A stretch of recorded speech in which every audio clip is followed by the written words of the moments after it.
Asijui kama unanielewa ninachokisema mwanangu. Alinamsema habari ya Yesu Kristo aliye hai. Yeye ndiye aliyemleta mahali hapa.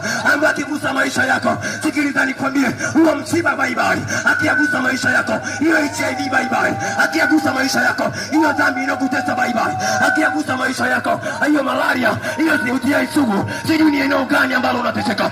Akikugusa mwanaume huyu mwanangu, unabadilishwa. Sikiliza nikwambie, kuna wengine ambao wameitwa majina mabaya, wameitwa ni masikini, wameitwa hawafai, wamepewa majina mabaya, wakaitwa ni wachawi, wakaitwa mwanangu hawafai kabisa, wamepewa majina mabaya kabisa, ukaitwa mvuta bangi, ukaitwa ni maiti, ukaitwa jina baya kabisa, ukaambiwa una donda ndugu, una magonjwa sugu, ukaambiwa huwezi kupona tena. Inawezekana kabisa mtaa wako unajua ya kwamba una HIV, mtaa wako unajua ya kwamba una kansa, mtaa wako unajua ya kwamba una kisukari, mtaa wako unajua ya kwamba una presha. Mwanangu, sikiliza nikwambie, huo ni msiba kweli, wala mimi sikatai, lakini sikiliza nikwambie, habari zangu haziwezi kukuponya, lakini yupo mwamba mmoja ambaye anaitwa Yesu, ambaye alimponya, alimsimamisha msiba ule.